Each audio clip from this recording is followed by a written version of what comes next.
Hi good morning. सीधा सौदा के आज के साथ थर्सडे एडिशन में आप सबका स्वागत। वीकली ऑप्शंस एक्सपायरी का दिन, क्यूज बेहतर होते हुए, ग्लोबल क्यूज एटलीस्ट। यूएस में कल बढ़िया 1.5% का उछाल। एशिया बेहतर परफॉर्म कर रहा है क्योंकि यूएस के फीचर्स उसके बाद थोड़े से और मजबूती के इंडिकेशंस देते हुए, और एसजीएक्स निफ्टी कह रहा है आज के सेशन में एक एसजीएक्स निफ्टी आधे % से ज्यादा के उछाल के साथ टिक्स इंप्रूव हो रहा है। खैर वो सुबह से मोटा मोटी 100 पॉइंट के आसपास के गैप अप के इंडिकेशंस दे रहा है। खैर अभी हमारा सेशन खुलने में समय है। हमारे कुछ इंटरनल वरीज हैं कोविड रिलेटेड, वो कल थोड़ा सा स्क्रीन पे हावी हुए थे। देखते हैं उससे हम किस हद तक वाकई उभरते हैं या इस तरह के गैप के बाद वापस मोमेंटम फिजल आउट होता है। वो तो खैर कंटिन्यूस सेशन 9-15 का बता ही देगा। लेकिन है दरअसल ये पिच कैसी? सुपरफिशियली तो ऊपर तो दिख रहा है। यूएस में 1.5% उछाल, फ्यूचर्स 1/4 ऊपर। डॉक्टर साहब जरा जूम इन करिए हमारा वो महंगा वाला कैमरा। अरे अभी कंफ्यूजन है कि कौन से ग्राउंड में मैच है, तो वो डिसाइड कर रहा है। उसके बाद पिच डिसाइड होगी। और क्या हमारे क्यूरेटर एक पिच नहीं रखते हैं, वो 4-5 पिच क्यूरेट करके जिस पे मन खेल लो। हाँ, फिर आप जाइए, कैप्टन जब टॉस करने जाते हैं तो दोनों पिच चेक करते हैं। उसके बाद दोनों अगर म्यूचुअली डिसाइड कर लेते हैं इस पिच पे मैच होता है। तो आज क्या डिसाइड किया आपने? अब पिच ही नहीं मिल रही। मुझे लगता है कल खोद दी किसी ने। चलिए छोड़िए, ग्लोबल क्यूज दिखाइए।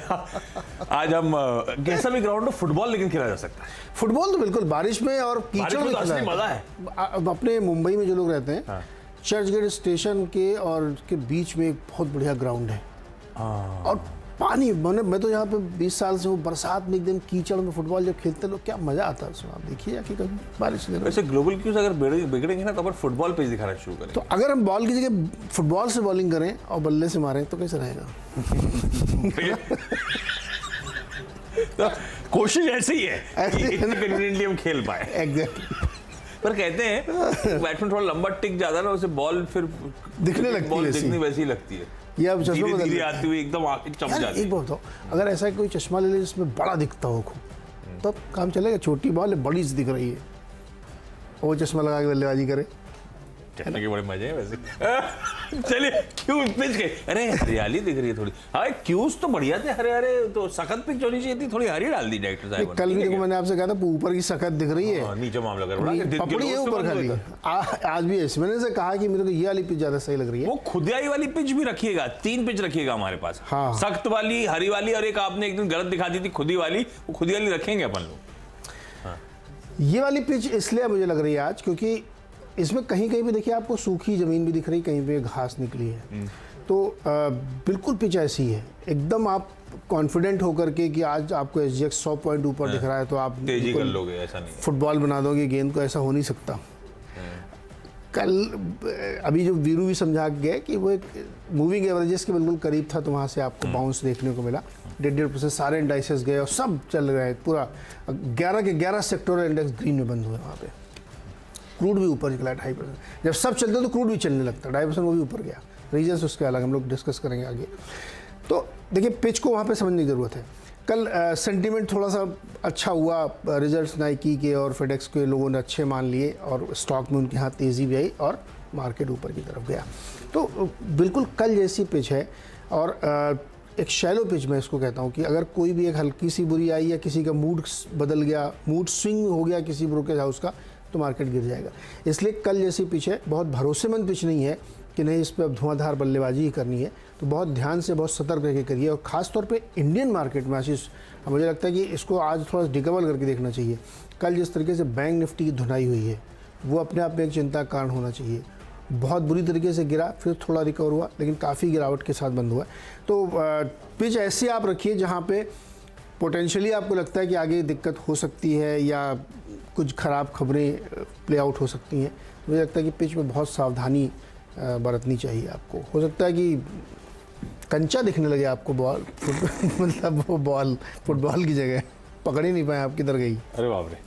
तो फिर सीधे सीधे देखिए कमेंट्री कैसी, क्यूज कैसे, तो बड़ा मुश्किल है इस समय सुबह बैठ के डिसाइड करना कि स्टॉक लाल है कि ग्रीन है। आप मैं क्यूज जो आ रहे हैं स्टॉक स्पेसिफिक उनको मेंशन कर रहा हूँ, आप लोग वॉच आउट करिएगा स्क्रीन पे। आप अपने अगर टर्मिनल पे कुछ स्टॉक्स मार्केट निफ्टी और निफ्टी 50 के अलावा कुछ ऐड करते हो तो वो स्टॉक जो ऐड कर रहे हैं उनमें इनको रखिएगा। ये आज फोकस में रहने चाहिए वैसे स्टॉक। पहला है अजंता फार्मा। रेड में रखा अजंता फार्मा को। मैंने भी रेड और ग्रीन जो ये तड़का देना वैसी कोशिश करी है, वैसी रखूं टीम को। अजंता फार्मा में लार्जली सूत्रों के हवाले से जो खबरें आ रही हैं कि प्रमोटर ग्रुप एंटिटीज 4.5% हिस्सेदारी लार्ज ट्रेड्स ब्लॉक डील्स के जरिए बेचने की तैयारी कर रहे हैं। 4.5% हिस्सेदारी मतलब मोटा मोटी 650 करोड़ रुपए के आसपास के सौदे शायद आज स्क्रीन पे नजर आए। जो लोअर एंड रखा गया है प्राइस रेंज का, वो कहा जा रहा है 1113 रुपए का। कल की क्लोज से 5% का डिस्काउंट, नॉट नेसेसरली उतने डिस्काउंट पे हो, ये लोअर रेंज है। हो सकता है कोई 3% डिस्काउंट पे सौदे हो जाए, 4% डिस्काउंट पे सौदे हो जाए, वो डिपेंड करेगा किस तरह की बुक बिल्ड हो रही है, किस तरह की डिमांड आ रही है अजंता फार्मा के स्टॉक्स के लिए। तो यहां पे promoter entities Ayush Agrawal trust, Ravi Agrawal trust अपने स्टेक्स पेयर ऑफ करने जा रहे हैं और टर्म शीट कहती है कि 90 दिनों का उसके बाद फर्दर सेल नहीं कर सकेंगे, एक लॉक इन होगा।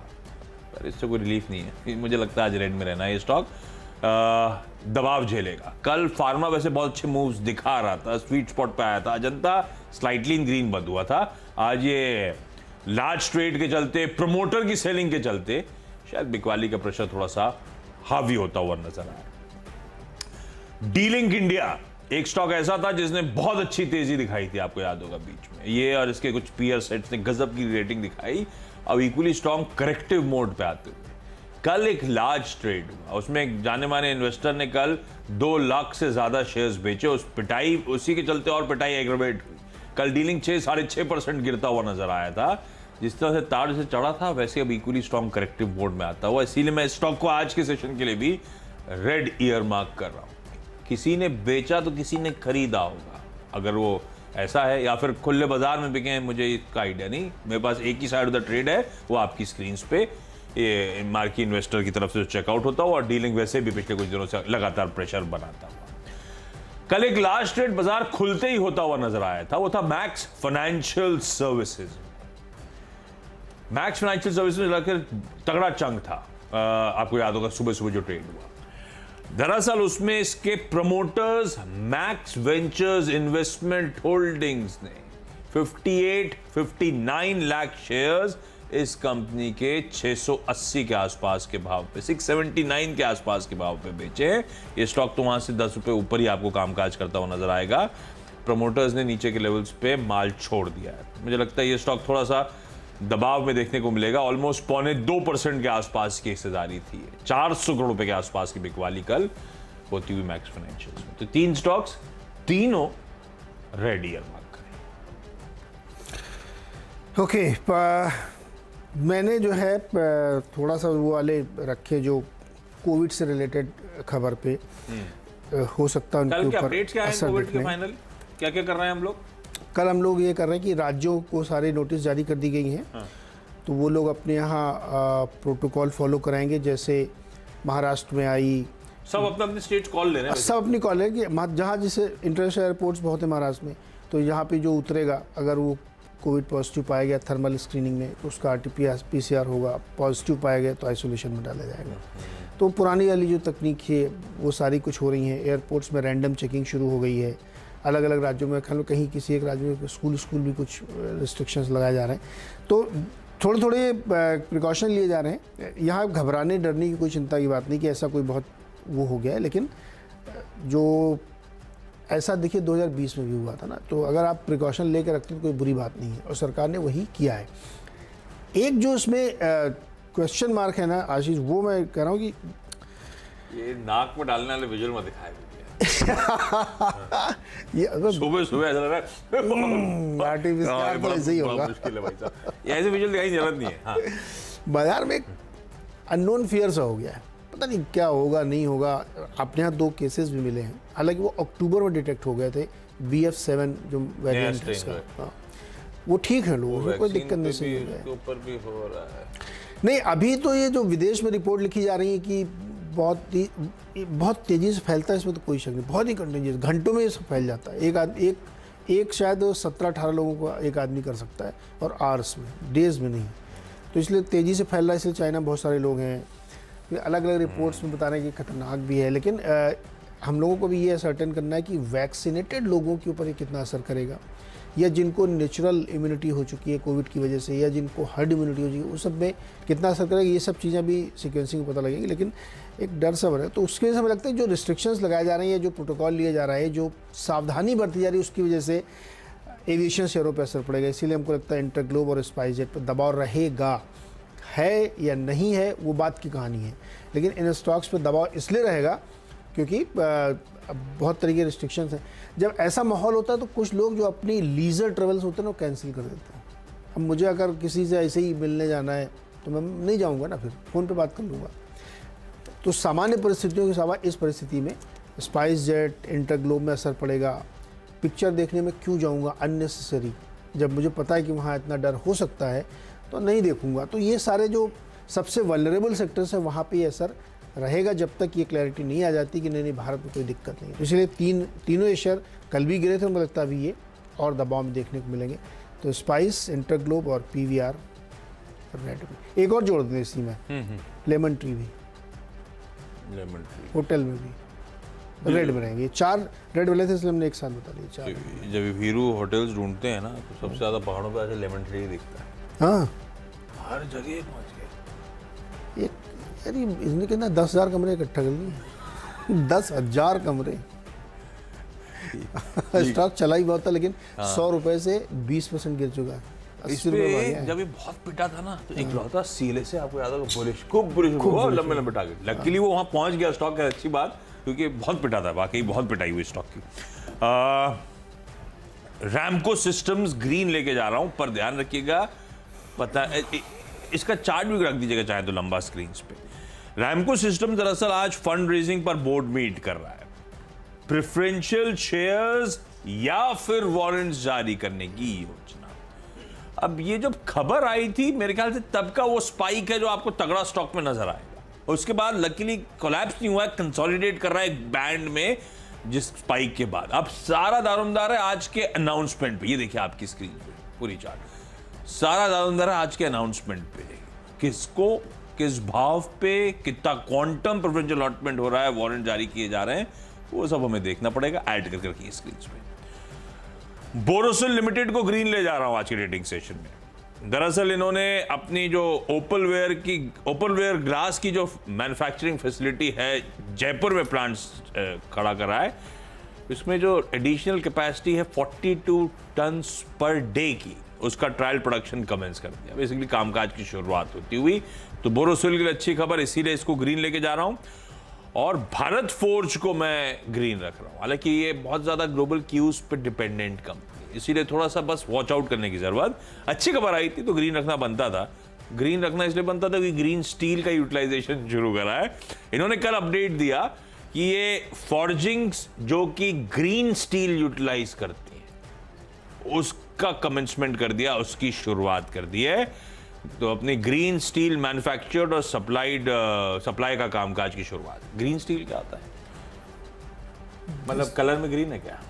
नहीं, कलर में ग्रीन नहीं होता। ग्रीन स्टील दरअसल वो स्टील जो प्रोड्यूस हुआ है बिना फॉसिल फ्यूल्स के इस्तेमाल के, तो हाइड्रोजन गैस या जो भी बिना फॉसिल फ्यूल्स के इस्तेमाल के, कोयला वगैरह के इस्तेमाल के अगर स्टील प्रोड्यूस हो रही है उसे ग्रीन स्टील कहते हैं।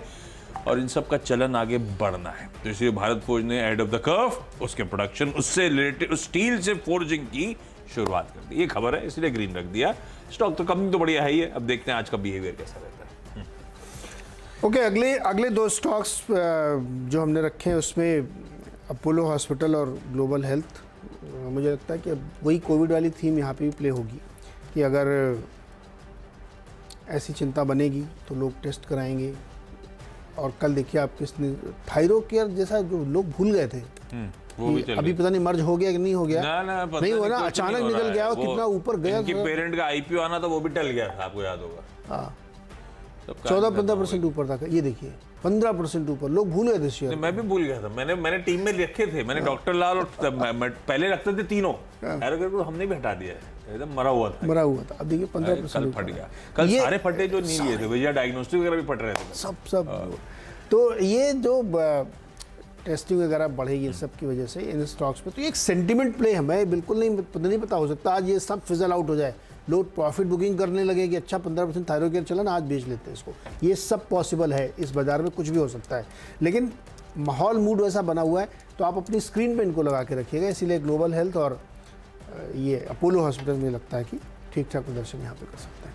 मेरे 6 हो गए, मेरे भी 6 हो गए शायद। हाँ मेरे हो भी गया। पहले चलिए हो तो गए। फिर थैंक यू, हम लोग ब्रेक लेते हैं एक छोटा सा।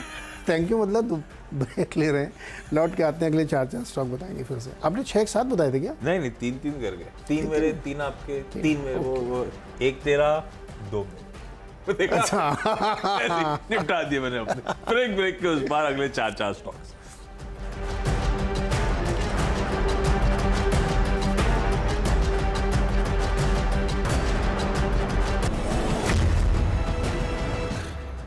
फिर से स्वागत है आपका एक बार, और इस राउंड में 4 स्टॉक्स हैं और जिसमें 2 बैंक हैं, ICICI बैंक और एक्सिस बैंक। पता नहीं क्यों इसलिए इस हफ्ते मैंने 2-3 बार ऐसा कहा कि बड़े वाले बैंक में दबाव रहेगा, और रहता था दबाव, पता नहीं क्यों। छोटे सरकारी बैंक चले, फिर वो भी गिरे, और अब भी बड़े बैंक में प्रेशर है। इनके अगर आप ADR देखेंगे कल, तो गिर के बंद हुए। काफ़ी बड़ी रैली वहाँ पे हुई, लेकिन उसके बावजूद गिरे ये। तो कल बैंक निफ्टी आप देखिए काफ़ी बुरी तरीके से टूटा है, और प्रेशर ये एक बार फिर से बिल्ट होता हुआ बैंक में दिख रहा है, क्योंकि वो सस्टेन कर रहा था, तो वहाँ से गिरावट 2-2% कल भी गिरे। अभी आगे भी संभावना रहे नीचे की। टाटा मोटर्स और टाटा मोटर्स DVR में भी आप नेगेटिव सेंटिमेंट देख सकते हैं, क्योंकि कल इनका भी विदेशों में जो लिस्ट है शेयर, उसमें गिरावट देखने को मिली और कमज़ोरी है। एक और आशीष इंटरेस्टिंग पॉइंट बताएं, यूके में हड़तालों का दौर चल रहा है। इससे पहले 1 लाख नर्सेज ने हड़ताल की थी, 1 लाख। आज एम्बुलेंस के ड्राइवर्स की हड़ताल है। पहले वो रेलवेज में बहुत हुआ, हाँ, सैलरी बढ़ाओ, क्योंकि इन्फ्लेशन का बहुत प्रेशर आ रहा है, पैसे बढ़ाओ इसलिए। हाँ, अपने PM सर ने कहा है कि लोगों को अपना कॉमन सेंस यूज़ करना चाहिए और कैसे भी करके मैनेज करना चाहिए, क्योंकि एम्बुलेंस हड़ताल पे। अपने PM वहाँ के बारे में क्यों बात कर रहे हैं? अपने PM मतलब अपने UK वाले PM तो सर। अपने वो भी अपने ही हैं। अपने तो अपने नहीं नहीं वो अपने नहीं हैं, नहीं, हैं अपने हैं, जीजा जी हैं। नहीं, अपने नहीं है क्या? है यार, अपने ही है। ठीक है। तो PM सर ने कहा है कि कॉमन सेंस इस्तेमाल करो, आप लोग मैनेज करिए, लेकिन हड़तालों का दौर चल रहा है सैलरी बढ़वाने के लिए। तो ये मैं इसलिए हाईलाइट कर, क्योंकि UK की बात हुई है और टाटा मोटर्स की हम लोग बात, लेकिन टाटा मोटर्स वगैरह रेड में रहना चाहिए, क्योंकि ADR इनका भी गिरा हुआ है। चलिए भाई, अच्छा अगले 4 स्टॉक्स अब आपकी स्क्रीन पे एक एक करके आएंगे। डॉक्टर साहब लेकर आइए। सबसे पहले JMC प्रोजेक्ट्स। दरअसल कल्पतरू और JMC प्रोजेक्ट्स दोनों हो सकते थे। मैंने JMC जो वीकर विकेट है उसको सिंगल आउट करा, क्योंकि JMC प्रोजेक्ट्स इसीलिए चल के कंसोलिडेट कर रहा है क्योंकि इसका मर्जर होना है कल्पतरू पावर में। कल्पतरू पावर तो fundamentally strong company. JMC projects के लिए कुछ इफ्स एंड बट्स, प्रोजेक्ट्स पर कोई दिक्कत नहीं है, लेकिन इसकी ऑर्डर बुक इसकी भी स्वेलिंग है, कोई दिक्कत नहीं है। NCLT ने JMC प्रोजेक्ट्स का कल्पतरू पावर में मर्जर को हरी नोट दे दी, मंजूरी दे दी। मुझे लगता है ये वो वीकर विकेट वाले स्टॉक के लिए ज्यादा वीकर विकेट इन कंपैरिजन में दोनों है, दोनों ग्रुप एंटिटीज ही। मुझे लगता है JMC प्रोजेक्ट्स को मैं इस खबर पे ग्रीन रखना चाहूंगा। कल्पतरू पावर वैसे थोड़ा सा करेक्टिव मोड में चला गया, JMC कंसोलिडेशन में ज्यादा है। एक ग्लोबल क्यूज में बदलाव था कच्चा तेल। हालांकि कच्चा तेल बहुत वोलेटाइल है, कल 80.5 के आसपास छोड़ा हुआ, आज 82.5 पे कच्चा तेल ट्रेड कर रहा है। तो 2 स्टॉक उससे जुड़े हुए हैं। एक अच्छे स्ट्रॉन्ग विकेट पे वैसे ही खड़ा हुआ स्टॉक है ONGC। गिरे नहीं गिरे क्रूड, ONGC कंसोलिडेट कर रहा है, रह के हल्के हल्के अपटिक्स दिखा रहा है, तो ये वैसे ही मुझे स्ट्रेंथ वाला काउंटर लगता है। इसको तो रखिए रडार पे। आज होपिंग कि कच्चे तेल के ओवरनाइट क्यूज के चलते थोड़ा सा ग्रीन शेड नजर आए। दूसरा, एशियन पेंट्स को रेड लेके चल रहा हूं, वो प्योरली वो क्रूड डेरिवेटिव्स डिराइव करने का। प्लस ये जो कोविड रिलेटेड कंसर्न्स थोड़े से माउंट होना शुरू हुए हैं, वो एक कंसर्न बनेगा कंजम्पशन थीम पे। तो वो अभी तो सिर्फ क्रूड के लेके चल रहा हूं, वो कंसर्न्स कितने माउंट होंगे नहीं होंगे पता नहीं, लेकिन एशियन पेंट्स इन सब के बीच में आज के सेशन में एक रेड वाला स्टॉक। और सूला विनियार्ड्स की लिस्टिंग की तैयारी। कल हालांकि सारे अल्कोहल स्टॉक बाजार पिट रहा था, वो सब पिट रहे थे। रैडिको खैतान, जो दरअसल जिसके सिमिलर वैल्यूएशन सूला विनियार्ड्स कमांड करना चाहता है, हालांकि अपने साइज, अपनी बैलेंस शीट की स्ट्रेंथ में कहीं बेटर प्लेस नजर आएगा आपको किसी सूला विनियार्ड से। सूला विनियार्ड्स की अपनी नॉवेल्टी फैक्टर हो सकता है वाइन्स का, पर रैडिको जो ऑलमोस्ट ऑलमोस्ट FY22 EPS पे, कोई प्रोजेक्शंस की बात नहीं कर रहा हूं, पिछले साल के EPS पे इसके और सूला के ऑलमोस्ट सिमिलर PE पे दोनों स्टॉक्स खड़े हुए, अगर सूला जिस इशू प्राइस पे वहीं खड़ा होकर लिस्ट होता है तो रखिए रैडिको खैतान के रडार पे। ये ज्यादा स्वीटर स्पॉट पे कई पैमाने पे आपको उससे कम नहीं नजर आएगी। आज वो GM और ग्लोबस नहीं रख रहा क्योंकि उनमें वीकनेस है, कल भी वो पिट रहे थे, होपिंग कि रैडिको थोड़ा सा ग्रीन का शेड दिखा पाए, या फिर वो सब कुछ डिपेंड करेगा सूला की इवेंचुअल लिस्टिंग पे किस तरह का दमखम दिखाता है। IPO को तो ल्यूकवार्म रिस्पॉन्स मिला था, 2-2.5 गुना ही भरा है, देखते हैं उसकी ट्रेजेक्टरी, उसके बाद डिसाइड करेगा रैडिको खैतान का मूव। 10 स्टॉक्स पूरे हो चुके हैं। क्विकली छोटा सा ब्रेक के उस पार जब लौटेंगे तो इन टीम्स का एक क्विक रैप अप।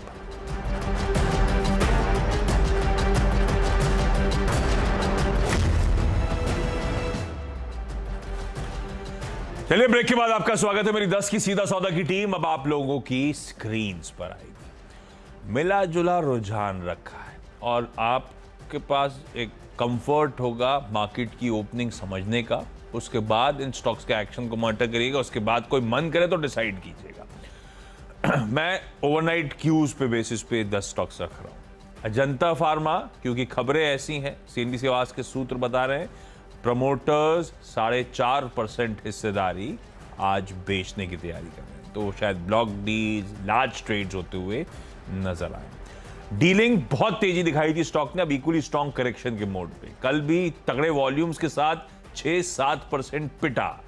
दरअसल एक मार्की इन्वेस्टर ने काफी सारे शेयर्स इस स्टॉक में बेच दिए, शायद प्रेशर और बढ़े। मैक्स फाइनेंशियल्स में कल खुलते ही एक बहुत बड़ा सौदा होता हुआ नजर आया था। लार्ज ट्रेड में इस कंपनी के प्रमोटर्स ने करीब 0.25% हिस्सेदारी बेची, इसीलिए तीनों को रेड लेके जा रहा हूं। रैमको सिस्टम्स की आज बोर्ड मीट है, प्रेफरेंशियल इशू शेयर्स का या वारंट्स का, उस पर तो देखना होगा क्या अनाउंसमेंट आता है, उस पर डिपेंडेंट होगा मूव, क्योंकि इससे पहले जब खबर आई थी कि बोर्ड मीट होने वाली, स्टॉक में ऑलरेडी बहुत अच्छा उछाल था, उसके बाद रेंज में कंसोलिडेट हो रहा है। बोरोसिल ने अपनी जयपुर की फैक्ट्री में ट्रायल प्रोडक्शन की शुरुआत कर दी, इसीलिए ग्रीन। भारत फोर्ज ने कहा है कि ग्रीन स्टील से फोर्जिंग प्रोडक्ट्स बनाने की शुरुआत कर दी, अहेड ऑफ द कर्व है। ग्रीन स्टील में ख्याल से चलन बढ़ता चला जाएगा, खबर अच्छी है, पर ये ग्लोबली लिंक्ड स्टॉक है, तो वॉच आउट करिए। JMC प्रोजेक्ट्स इसीलिए क्योंकि कल्पतरू पावर के साथ जो मर्जर होना है उसकी NCLT ने हामी भर दी है, NCLT नॉट के चलते इसको ग्रीन रख रहा हूं। ONGC कच्चा तेल उछला है ओवरनाइट $2 के आसपास, उस कच्चे तेल की तेजी का शायद फायदा मिले ONGC को, जो वैसे ही थोड़ा सा कंसोलिडेशन के जोन्स में स्ट्रेंथ के साथ ही खड़ा हुआ है।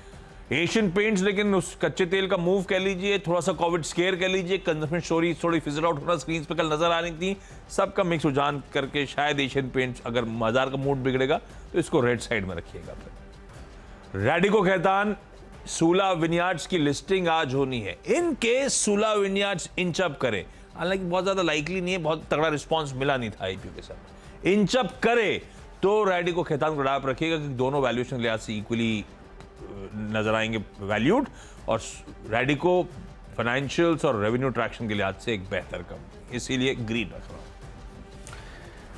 कई सारे ट्रेड्स हैं जो सेंटिमेंट के आधार पर आपको आज भी प्ले आउट होते हुए दिखेंगे, जिसमें 2 एविएशन कंपनियां शुरू की, इंटरग्लोब और spice jet. PVR, lemon tree, ऐसे स्टॉक्स में प्रेशर देखने को मिल सकता है, क्योंकि अभी कोविड के प्रोटोकॉल्स फॉलो करने पड़ेंगे।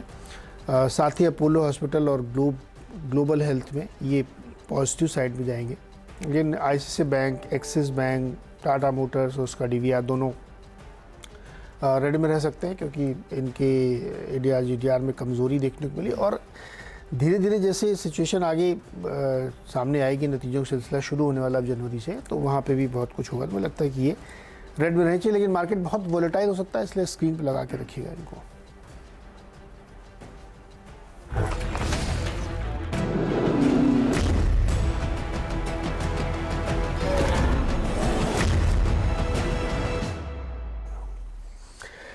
स्वागत है आपका मुनाफे की तैयारी में। आज गुरुवार है, एक्सपायरी है, अमेरिका में बहुत शानदार तेज़ी हुई है। भारत में क्या होगा? क्या होगा वीरू भारत में? मुनाफे की तैयारी, आज एक्सपायरी, कल की मंदी पर आज US की तेज़ी भारी। यही होगा। क्या तुकबंदी है। कल की हमारी कमजोरी पर आज यूएस की तेजी भारी है। अब वक्त बताएगा क्या होगा, बल्कि मुश्किल है ये आशीष। मुश्किल है। हाँ, यही कहानी खत्म हो गई शायरी के, हम तो इंतजार करते शायरी आने वाली है, क्या हुआ? शायरी आएगी, दिल्ली जाके वापस आएगी एक बार फिर से। ये ना बहाना बना रहे हैं जाने का। ये थोड़ी देर तुकबंदी इन्होंने टाल दी तो हो गया, कुर्सी, हमने शायरी। टॉस करेंगे, होगी कहानी खत्म। इससे नहीं होगा। अच्छा, कल और परसों नहीं, कल अच्छी सी पर आज क्यों नहीं है? आज बड़ा कंफ्यूजिंग डे है। आई मीन एक्सपायरी, यूएस का पुल बैक। शायरी का कंफ्यूजन से क्या लेना? कंफ्यूजन तो शायरी में और आज तुकबंदी मैं ला सोच सकती रहा है, था जैसे सुलह अभी बिन याज की impromptu लिस्टिंग आ पे गई। कुछ बोलूं, जैसे ये तो मतलब भ्रांतिमान अंगूर- अलंकार की कविता लिखनी चाहिए आपको। कोई सा भी अलंकार इस्तेमाल कर लेंगे जो कल स्थिति होगी। लेकिन आज मैं सोच रहा था सुलह बिन याज पे लिखूं कुछ। क्या हुआ? ठर्रा पहले से ही मौजूद था यहाँ पर, अंगूर की बेटी भी थी, आज वाइन भी आ जाएगी, पर मैं लिख नहीं पाया, कुछ लिख नहीं पाया। कल पक्का। ये ऐसे ही क्यूज हैं, कंफ्यूजिंग से हैं। वीरू के लिए लिखना मुश्किल था, हमारे लिए इस तरह की पिच पे खेलना मुश्किल है। 10 तो stocks एक्सपर्ट मुश्किल ओपिनियन की जरूरत पड़ेगी। इस शो में देर के तमाम जाने वाले एक्सपर्ट जुड़ेंगे, उनसे जानेंगे कैसे इस तरह के डाइसी विकेट पे अब ट्रेड करना है। बड़े डिफरेंट कॉन्फ्लिक्टिंग क्यूज आते हुए। खैर, इन सब पे आगे चर्चा। मुनाफे की तैयारी की शुरुआत कर रहा हूं इस वक्त की टॉप हेडलाइंस के साथ।